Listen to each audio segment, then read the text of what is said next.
Hello, what's up guys, it's your friend Arjit. Welcome into the channel and I hope that you all are absolutely fine. তোমরা যারা আমাদের আগের episode দেখেছো তোমরা জানো আমরা এসেছি দুবলাগাড়ির বাবলস অফ লাক্সারি বিচ ক্যাম্পে উইকেন্ড ট্রিপে।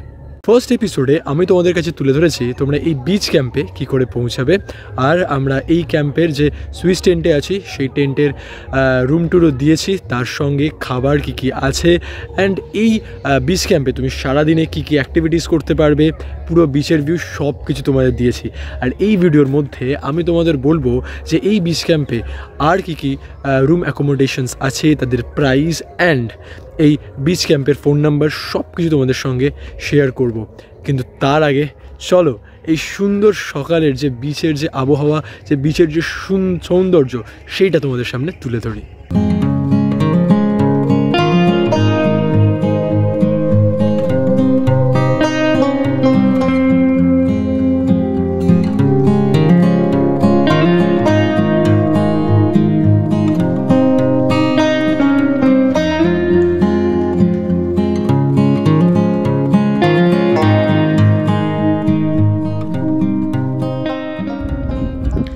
এইখানের বিচটা কিন্তু খুব সুন্দর, বুঝলে, একদম ফাঁকা নিরিবিলি, নিজের প্রিয়জনদের সঙ্গে একটা শান্তিপূর্ণ সময় কাটানোর জন্য একদম ভালো।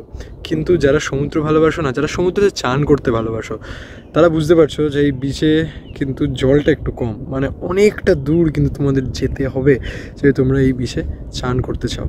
তাছাড়া কিন্তু এই বিচটা খুবই সুন্দর, তো সুন্দর একটা বিচ, সেটাকেও আমরা কিন্তু মেনটেন করে রাখতে পারছি না। দেখো কি নোংরা। খাচ্ছিস খা না ভাই, কেউ এখানে এসে এনজয় করতে বারণ করছে না, যা ইচ্ছে কর, কিন্তু বিচটাকে তো পরিষ্কার রাখ। এটাই আমি বুঝতে পারি না যে মানুষের কি যে প্রবলেম। মানে দেখো, যতক্ষণ না আমরা প্রকৃতিকে রেসপেক্ট করব, প্রকৃতি কিন্তু আমাদের রেসপেক্ট করবে না। আর এত সুন্দর জায়গা তো আমাদেরই জন্য, যদি সেটাকেই আমরা মেনটেন করে রাখতে না পারি, সেটাকে সংরক্ষণ করে রাখতে না পারি, তাহলে কে করবে বলো? দুবলাগড়ি সি বিচে অবস্থিত এই বাবলস অফ লাক্সারি বিচ ক্যাম্পটি কিন্তু অত্যন্ত সুন্দর, ওয়েল ডেকোরেটেড একটি বিচ ক্যাম্প। উইকেন্ড ট্রিপের জন্য একদম পারফেক্ট ডেস্টিনেশন যাকে বলে। এই বিচ ক্যাম্পটির মধ্যে তোমরা কিন্তু রুম অ্যাকোমোডেশনসের বিভিন্ন অপশন পেয়ে যাবে একদম সাধ্যের মধ্যে। তো চলো তোমাদের প্রত্যেকটা রুম অ্যাকোমোডেশনসের অপশন একদম ডিটেলসে ঘুরে দেখিয়ে দেওয়া যাক। প্রথমেই চলো তোমাদের দেখাই এই বিচ ক্যাম্পের কটেজ রুমগুলি। এই কটেজ রুমগুলির পার পারসন অ্যাকোমোডেশন কস্ট হচ্ছে 2300 টাকা করে। প্রথমে ঢুকেই তোমরা একটা টেবিল চেয়ারের সেকশন তো দেখতে পাচ্ছই, পাশে রয়েছে একটা সুন্দর খাট, সামনে একটা সুন্দর আয়না, আর এইদিকে একটা ওয়ার্ড্রপও রয়েছে তোমাদের জামা কাপড় লাগেজ রাখার জন্য। ওপরে পাখা তো রয়েছেই, তার সঙ্গে কিন্তু এখানে এসিরও সুন্দর ব্যবস্থা রয়েছে। চলো এবারে যাওয়া যাক বাথরুমের দিকে, যেটা হচ্ছে সবার থেকে ইম্পর্ট্যান্ট সেকশন।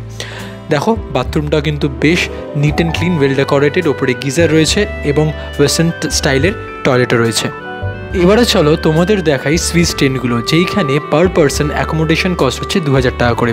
এখানেও পেয়ে যাবে তোমরা একটা টেবিল চেয়ারের সেট, যেখানে খুব সুন্দরভাবে বসতে পারবে। এখন তো আমরা এখানে লাগেজ এনে রেখে দিয়েছি।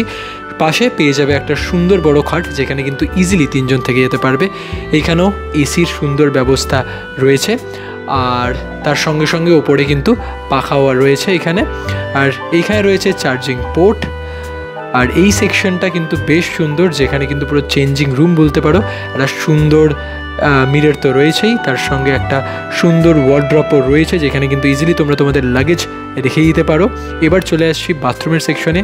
খুব সুন্দর বাথরুম, গিজার রয়েছে, ওয়েস্টার্ন স্টাইলের টয়লেট, বেসিন, একদম নিট অ্যান্ড ক্লিন। এবার চলে আসি ডোম টেন্টগুলিতে।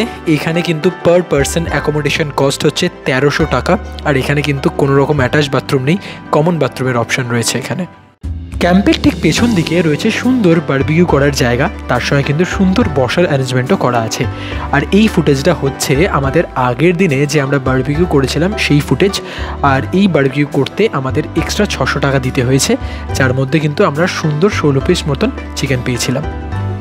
যেই রুম অ্যাকোমোডেশনের প্যাকেজগুলো আমি তোমাদের বললাম তার সঙ্গে কিন্তু ইনক্লুড রয়েছে আমাদের এইখানের লাঞ্চ, ইভিনিং স্ন্যাক্স, রাতের ডিনার আর পরের দিনের ব্রেকফাস্ট। এছাড়াও কিন্তু তোমরা যদি চাও তোমাদের ইচ্ছা মতন খাবার দাবারও কিন্তু এখানে অর্ডার দিতেই পারো। ব্রেকফাস্ট হিসেবে আমাদের দেওয়া হয়েছে লুচি, ছোলার ডাল, মিষ্টি আর ডিম সেদ্ধ। আর আমার বন্ধুরা নিয়েছে মুড়ি, ছোলার ডাল আর ডিম সেদ্ধ আর মিষ্টি। এছাড়াও কিন্তু ব্রেড বাটারের অপশনও রয়েছে।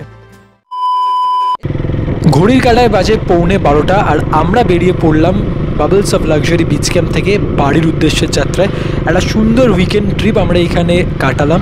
আর তোমরা যদি এই ভিডিওটা ফার্স্ট দেখছো তাহলে আমি তোমাদের অবশ্যই রিকোয়েস্ট করব তোমরা ফার্স্ট এপিসোডটা দেখো, যেখানে আমি এই বিচ ক্যাম্পের ব্যাপারে সমস্ত তথ্য দিয়ে দিয়েছি। আর তার সঙ্গে সঙ্গে রাত্রিবেলা এই বিচ ক্যাম্পের যে সৌন্দর্য, যেই একটা সুন্দর অ্যাম্বিয়েন্স ফুটে ওঠে সেটাও আমি তুলে ধরেছি। তো সেই অ্যাম্বিয়েন্সটা দেখতে কিন্তু একদম ভুলো না।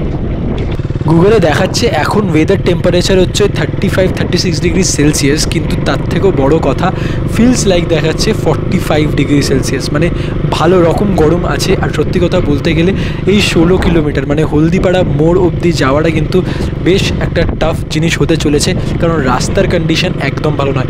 প্রথম এপিসোডে আমরা বলেছিলাম যে এই 16 কিলোমিটার করতে গিয়ে আমাদের অবস্থা খারাপ হয়ে গেছিলো, আর আজকে আমি কিন্তু দেখাবো যে কেন আমরা এই কথাটা বলছিলাম। রাস্তার কন্ডিশনটা এবার দেখো জাস্ট। এই জন্যেই বলেছিলাম যে আগের দিন 16 কিলোমিটার করতে গিয়ে লাস্টে আমাদের অবস্থা খারাপ হয়ে গেছিলো। মানে যখনই তোমার মনে হবে যে এবার রাস্তাটা ঠিক হবে আর একটুখানি তুমি স্পিড তুলতে যাবে, তখনই একটা বাজে রাস্তার প্যাচ চলে আসবে। আর শুধু বাজে রাস্তার প্যাচও নয়, এরম ছাগলও চলে আসতে পারে। তো এই 16 কিলোমিটার কিন্তু বহুত ভুগিয়েছে আগের দিন আমাদের।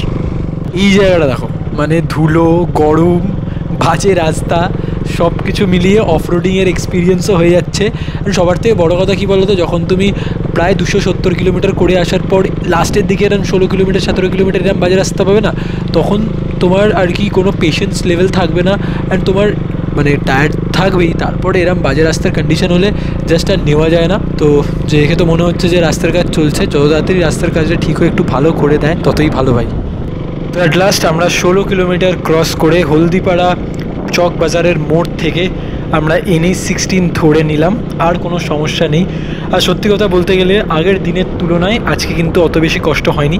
তার কারণ আগের দিন আমরা 260 কিলোমিটার কভার করে এই 16 কিলোমিটার করেছিলাম। তার জন্য আমরা আমাদের শরীরটা অনেক বেশি টায়ার্ড ছিল, তার জন্য এই 16 কিলোমিটার আমাদের আরও বেশি হেকটিক আর প্যাথেটিক মনে হয়েছিল।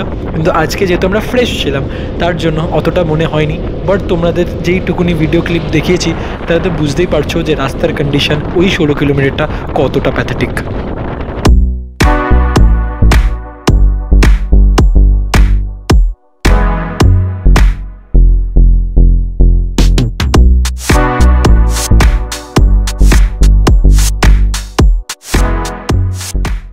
এখন আমরা জলেশ্বর জাস্ট ঢুকলাম আর মোট 1 ঘন্টা বাইক চালিয়ে আমরা 55 কিলোমিটার মতন কভার করতে পেরেছি। সত্যি কথা বলতে গেলে এর থেকে বেশি আর টানা যাচ্ছে না বাইক, তার কারণ বেশ ভালো গরম। আর একটা এই গরমের মধ্যে একটা দমকা হাওয়া বা লু বইছে বলতে পারো। আর যেই হাওয়াটা গায়ে এসে লাগছে না, তখন অটোমেটিক বাইকের স্পিডটা আস্তে করতেই হচ্ছে। তো এইখান থেকে এখনও আমাদের শেরে পাঞ্জাব কোলাঘাটের ডিস্টেন্স হচ্ছে 125 কিলোমিটার মতন। বাট আমরা ডিসাইড করছি কি তার আগে যদি কোনো একটা ভালো রেস্টুরেন্ট বা ঢাবা পেয়ে যাই তো আমরা সেখানে আজকে লাঞ্চটা কমপ্লিট করে নেব। দেখো গাছগুলো কি সুন্দর রং বিরঙের ফুল ধরেছে। আর সত্যি কথা বলতে গেলে এই গাছগুলোর কারণেই আর এই গাছে এই সুন্দর সুন্দর ফুল ফোটার কারণে বেসিক্যালি যে হাইওয়ের যে একটা সুন্দর পিকচার আমাদের চোখের সামনে ফুটে উঠছে না, সেটা কিন্তু বেশ সুন্দর দেখতে লাগছে বস। এখন বাজে 2:30 আর আমরা খড়গপুর থেকে 18 কিলোমিটার দূরে ওই হোটেল অন্নপূর্ণা ইনে আজকের লাঞ্চ করতে দাঁড়িয়েছি। তো বেশ ভালোই রাইড হচ্ছে, মোটামুটি 110 কিলোমিটার মতন আমরা কভার করে নিয়েছি। 2 ঘন্টা মতন টাইম নিয়েছে আমাদের, 2 থেকে 2.5 ঘন্টা। কারণ হচ্ছে এতটা রোদ, এতটা গরম না, তো বেশি জোরে টানাও যাচ্ছে না, একটা লু মতন বইছে।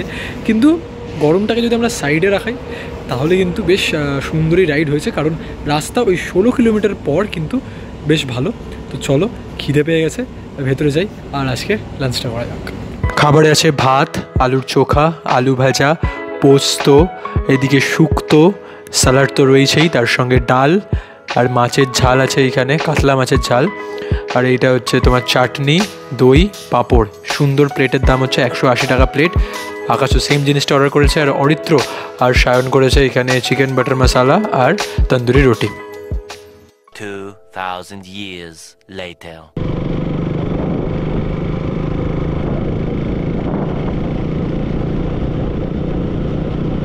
একটা সুন্দর লাঞ্চ করার পর আবার আমরা আমাদের জার্নি কন্টিনিউ করছি।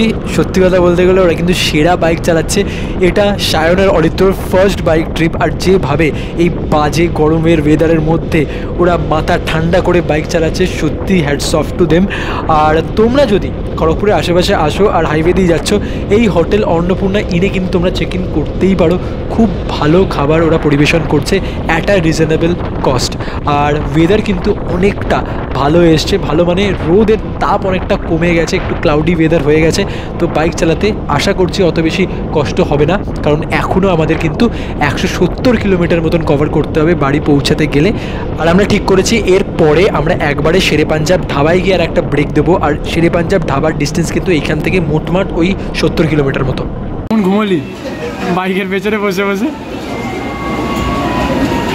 ঘুমোসনি, তাদের পেছনে গিয়ে ঠক ঠক করে মারছিল হেলমেটে।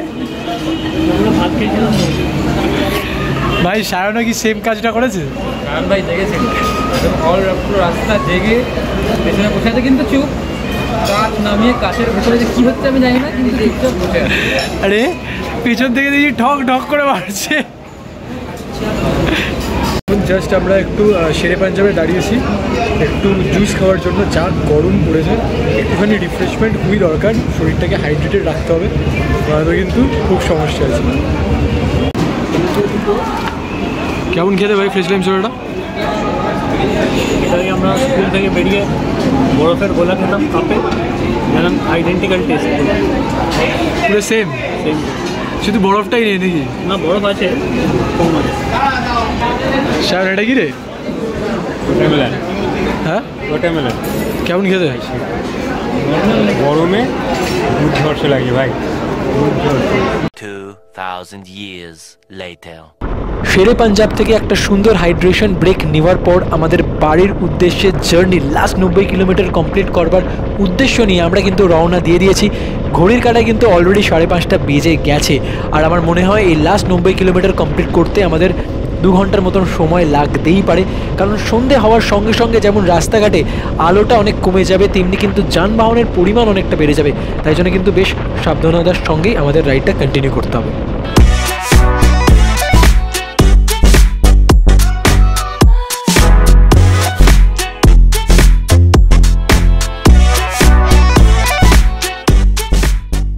ঘড়ির কাঁটায় বাজে 7:45 আর আমি আকাশকে বাড়ি ড্রপ করে দিয়েছি। এবার নিজের বাড়ি যাওয়ার পালা। তো বুঝতেই পারছো চন্দননগর নিজের জায়গায় চলে এসেছি। তো চলো বাড়ি যাওয়া যাক, তারপর তোমাদের সঙ্গে আবার কথা হবে। বন্ধু, ভিডিওটা কেমন লাগলো কমেন্ট করে আমাদের জানাতে একদম ভুলবে না। আর তোমাদের যদি ভিডিওটা ভালো লেগে থাকে অবশ্যই ভিডিওটাকে লাইক করো, শেয়ার করো নিজের বন্ধুবান্ধব আর ফ্যামিলি মেম্বার্সের সঙ্গে। আর আমাদের ইউটিউব চ্যানেলটাকে সাবস্ক্রাইব করে আমাদের সাপোর্ট করতে কিন্তু একদম ভুলো না বন্ধু। তো এটা ছিল ডে 2 এর ভিডিও। আর তোমরা যদি ডে 1 এর ভিডিওটা না দেখে থাকো তো অবশ্যই এই দুবলাগড়ি সি বিচের ডে 1 এর ভিডিওটা দেখো, তার লিঙ্ক আমি ডেসক্রিপশানে দিয়ে দেবো। তো চলো এই ভিডিওটা আমি এখানেই শেষ করলাম। তোমাদের সঙ্গে দেখা হবে নতুন একটা ভিডিওতে। তো till then stay happy, stay blessed, and keep enjoying this beautiful life that you've got. Adios, amigos.